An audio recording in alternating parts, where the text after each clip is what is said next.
بسم الله الرحمن الرحيم السلام عليكم ورحمة الله وبركاته وعنا ونكسر صاحب بدأ يوم من البلاد الدنيا كي جوكتا waxaad ku soo dhawaataan wararkii ugu dambeeyay ee dagaalka ka soconaya gobolka bariga dhexe gaar ahaan dagaalka culus ee u dhaxeeya dawladda wadanka Mareykanka iyo Iran aynu eegi doonaa weerar goordhow ka dhacay dhulka xoog lagu haysto Israa'iil waynu eegi doonaa Hezbollah iyo duqeymo culus ka geysatay magaalooyin ku yaala dhulka Falastiiniyiinta xoog looga haysto waxa kale oo barnaamijka ku soo qaadan doonaa dawladda wadanka Bahrain oo iyana si kulul uga hadashay duqeymaha culus ee lagu hayo wadamada Khaliijka xogayii hore dawladda wadanka Mareykanka Antonio Blinken oo isaguna si yaab leh uga hadlay waxa Israa'iil damacsan tahay waxa uu ka digay Donald Trump ayuu fariin u jeediyay barnaamijka ayaan ku soo qaadan doonaa dawladda wadanka Iran oo goor duqeymo culus ka geysatay gudaha wadanka Iraq haddaba xagee la duqeeyay barnaamijka ayaan ku soo qaadan doonaa adeed baduma hasantina soo dhawaada haddii ay tahay markii kugu horeysay kanaalkana soo booqato fadlan subscribe si la wadaag saaxiibadaada muuqaalka aragtidaada ka dhibay soo dhawaada waa hagaag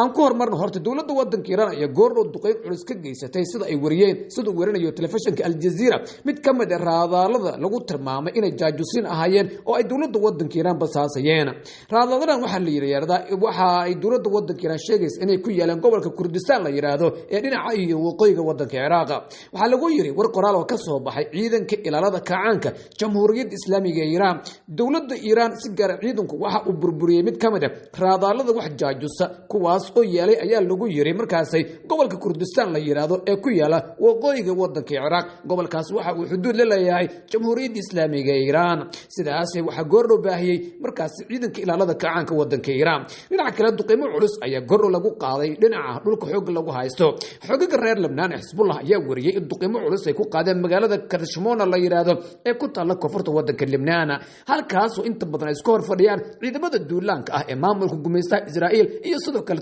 xogaga naftooda difaacaya reer Lebanon inkastoo dagaalka gobolka bariga dhexe uu ka soconayo wajidiisu ay kala duwan yihiin haddana dawladda wadanka Iran ayaa duqeymo culus ka geysanaysa inta badan wadamada gobolka dhamaantoodna waxa la weerarayaa Iran in si aan naxariis lahayn u beegsanayso goobaha ay leeyihiin militariga dawladda wadanka Mareykanka iyo maamulka gumeystaha Israa'iil warbaahinta maxalliga ah ee gudaha wadanka Iran ayaa iyaguna weeraraya dhowr weerar in lagu qaaday gudaha wadanka Iran warar kale ayaa iyaguna sheegaya in istag Imaaraadka Carabta ay weerartay dawladda wadanka Iran laakiin wasaaradda arrimaha dibadda dawladda Sultanka Imaaraadka Carabta iyaduna goordhow war ka soo baxay waxa sheegtay warkaas in aanu waxba ka jirin waxa kale ay wasaaradda arrimaha dibadda Imaaraadku ay sheegtay iyada ilaa iyo hadda in ay difaac ku jirto oo kaliya dawladda wadanka Sacuudi Carabiya waxay sheegtay laba nin oo u kala dhashay wadamada Bangladesh iyo Hindiya inay ku geeriyoodeen weerarada markaas ee dawladda wadanka Iran ay ku beegsanayso saldhigyada militariga ee wadanka Mareykanka ee markaa ku yaala gobolka bariga dhexe inkastoo su'aalo badan la iska weydiinayo shaqaalahaas ama labada qof ee ajnabiga sida leeyahay inay ku geeriyoodeen wax haayeen mararka qaar waxa dadka qaar ay leeyihiin suurtagalnimada waxay ahaayeen laftirkood askar caloosh u shaqeystayaal oo la howlgalaysay dawladda wadanka Mareykanka waa si ay dhici kartaa iyaga oo goobahooda joogana in markaas weerarkaas uu ku habsaday waxa ay sheegtay boqortooyada Sacuudi Carabiya wali inay si weyn uga sii xun tahay duqeymaha ka soconaya dhulka Sacuudi Carabiya oo ay Iran ku bacsanayso markaas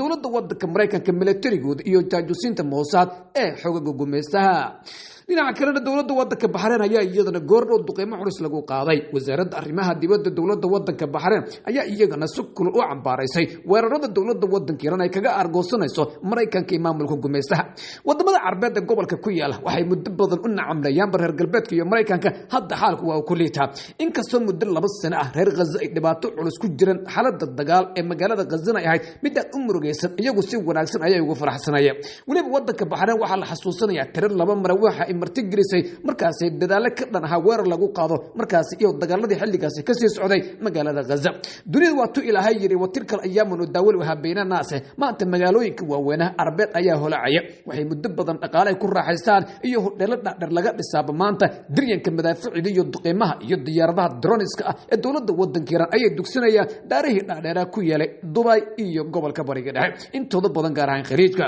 waxa marka dawladda waxay leedahay Bahrain waxay qaramada midoobay ka codsanaysaa in la cambaarayo dawladda wadanka Iran laakiin cambaarayn Israa'iil iyo Mareykanka waxa laga qaadi waayay cid ay wax ka taraysa ayaan la yaabay wadamada Carbeed hadda xaalka aad ayuu ugu liitaa marka ka dambeysana way adag tahay sheekada sida la leeyahay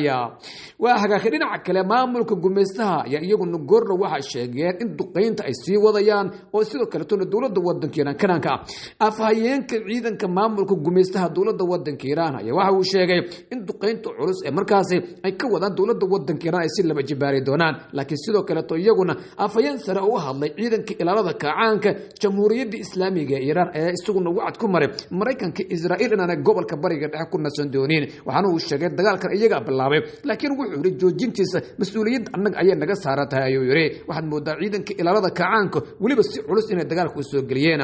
afhayeenka ciidanka militariga maamulka gumeystaha ninka la yiraahdo Evel Devrin ninka la yiraahdo ayaa ku sifeeyay weerarada maamulka gumeystuhu ay ku qaadayaan magaalooyinka Beirut oo caasimada waddanka Lebanon iyo xudheelo gaar ah halkaas ku yaal inay ku dileen saraakiil sarsaro ka tirsan ciidanka ilaalada kacaanka gaar ahaan garabka la yiraahdo yacni ciidanka Qudus loo yaqaano laakiin ilaa iyo hadda dawladda waddanka Iiraan marna ma shaacin ciidanka ilaalada jamhuuriyadda islaamiga ah ee Iiraan wali hadalkaasi kuma dhawaaqeen dhinaca kale wasiirka arrimaha dibadda dawladda waddanka Iiraan Abbas Araghchi oo isaguna goorna warbaahinta la hadlay ayaa si weyn u weeraray Mareykanka maamulka gumeystaha Israa'iil waxa uu yiri mudane Abbas Araghchi Mareykanka Israa'iil waxa isku dayayaan in si wanaagsan markaas in xabad joojin la gaaro waxa jirta buu yiri fariimo badan oo nagu soo dhacaya kuwaas oo naga codsanaya oo isla markaana sheegaya Mareykanka Israa'iil inay wakiil ka yihiin lana doonayo dagaalka in la soo afjaro laakiin Abbas Araghchi oo warbaahinta la yiraahdo CNN markaa wareysi siinayay ayaa yiri rayidda Mareykanka iyo maamulka hadda saaxadda dagaalka ma taalayo yiri mar dambe ma doonayna ayuu yiri dagaal xabad joojina Mareykanka iyo Israa'iil laba albaab mid ayay gali karaan ayuu yiri xaq waxaan u leenahay buuri horta dagaalka intaan doona ayaan wadi karnaa muddo 20 sano iska daayay 47 sano ayaan ku jirnay buu yiri ana ogeeyni buur weerarkan inuu imaanayo diyaar garow dheer oo aan galnay kadibna waxaan ku tashanaynaa buur dagaalka inuu dheeraado dulqaadkeedana waa leenahay ee adkaysi xamuujin ayuu yiri Mareykanka iyo gumeystuhu iyaga ayaa dagaalka bilaabay haddii si aanay adkaysi u lahayn wuxuu yiri mudane Abbas Araghchi waxaan doonaynaa buur dagaalka si kama dambaysa in loo dhameeyo sidoo kale tan weligood ay cadeeyaan maamulka gumeystaha ee dhulka muslimiinta xoogga ku haysta Israa'iil iyo sidoo kale tan Mareykanka weligood inaanay weerari doonin jamhuuriyadda islaamiga ah ee Iiraan dhinaca kale haddii aynu eegnana xogayihii hore ee arrimaha dibadda dawladda waddanka Mareykanka Antony Blinken ayaa isaguna maanta si yaab leh u hadlay waxa uu sheegay tan iyo markii uu madaxweyne kasta ayuu yiri Mareykanka soo mara maamulka gumeystaha waxay uga hanjabayeen buu yiri ama ay ku cadaadinayeen Iiraan inuu weeraro tusaale wuxuu yiri xilligii uu joogay buu yiri madaxweynihii hore ee waddanka Mareykanka Donald iyo ninka la yiraahdo Obama waxay isku dayeen buu yiri tirad laba mar ah inay markaasi Obama ay dagaal galiyaan isla markaan Iiraan ay weeraraan laakiin Obama ayaa ka diiday buu yiri dalabka Benjamin Netanyahu oo isaguna xilligaasi ahaa ra'iisul wasaaraha imaka joogana ahaa maamulka gumeystaha Israa'iil waxa uu sheegay mar walba Israa'iil inay ku hanjabaysay in haddii Mareykanka uu diido inuu Iiraan weeraro in kaligeed ay weerari doonto dabcan yacni ka daadanayaan haddii ay kaligeed weerarto yacni waxay ka wadaa dagaal ayaan lugaha idin gelinaya haddii kale weerarka ila qaada dabcan talow maxay samayn kartaa haddii la isku fiirsado inta Iiraan ay weerar ku qaada faraha looga qaado dabcan waxay og tahay sida wadaxda Mareykanka gacanta ugu hayso iyo cid walba oo timaado aqalka cad ee waddanka Mareykanka way ku qasban yihiin sida la leeyahay intooda badan in Israa'iil adoomo u noqdaan inkastoo madaxweyne Barack Obama uu ku guuldarsaday Benjamin Netanyahu inuu dagaal galiyo waddanka Mareykanka iska badaa xitaa waxa la wariyay muddadii uu talada joogay Obama xiriirkooda inuu aad u xuma isaga iyo Benjamin Netanyahu waxba ay sidoo kale isugu mandhaafeen waxa kamid ah arinta qadiyada Falastiiniyiinta iyo deegaameynta xadka ka baxsan ee maamulka gumeystuhu ay ka wadaan dhulka markaas ay xoog ku haystaan marka isagu markuu leeyahay Antony Blinken markuu leeyahay Israa'iil waligeed buu wuxuu yiri Mareykanka waxay doonaysaa in dhiiqa ay lugaha u geliso Antony Blinken oo si hadlayay ayaa isaguna sheegay dagaal dheer Iiraan la gala guul darro mooyay waxba inaan laga soo faa'iideynin sidaas daraadeed waxa uu sheegay intay goor tahay maamulka waddanka Mareykanka waa inuu si degdeg ah colaad u dhameeyo yiri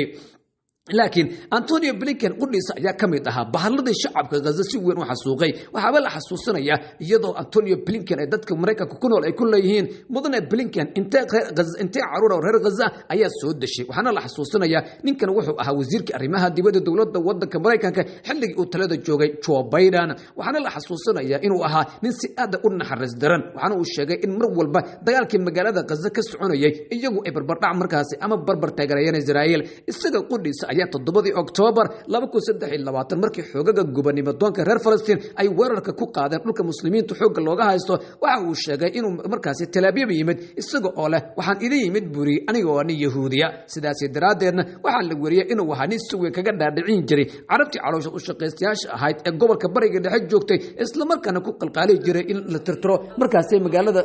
in la tirtiro magaalada Gaza sida qaar kamid ah muxalliliintu ay warka u dhigayaan insha Allah ta'ala wararkan wixii ku soo kordha waynu isla eegi doonaa laakiin dagaalka gobolka bariga dhexe ka socda daqiiqadba tan kale ama tan ka dambaysa waa isbedelaya xaaladda dagaal ee gobolka ku jirana waxa la wariyay dhaqaale burbur culus inuu keenay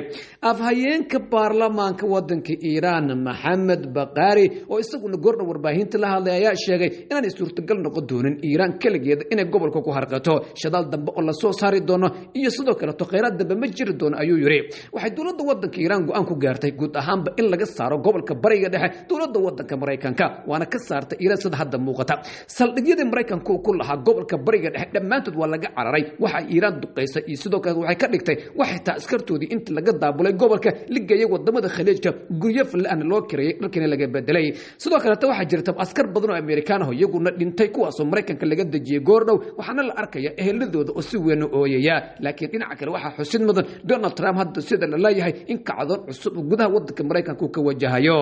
waan arki doonaa insha Allah taala wararkani wixii ku soo kordhay daqiiqad tan ka dambaysa wararku waa isbedelayaan adinkuna aad iyo aad baad u mahadsantihiin saaxiibadayo fadlan haddii ay tahay markii idinku horeyso kanaaladana soo booqataan subscribe laakiin warka degdeg aan ka gaarsiiyo soo qorayo telefishinka Al Jazeera qaybta af Ingiriisiga madaxweynaha wadanka Faransiiska Emmanuel Macron ayaa waxa uu xiriir la sameeyay sida la warinayo madaxweynaha wadanka Iiraan Mas'ud Pezeshkian waxaana uu sheegay inuu doonayo si degdeg ah in wada hadal loo sameeyo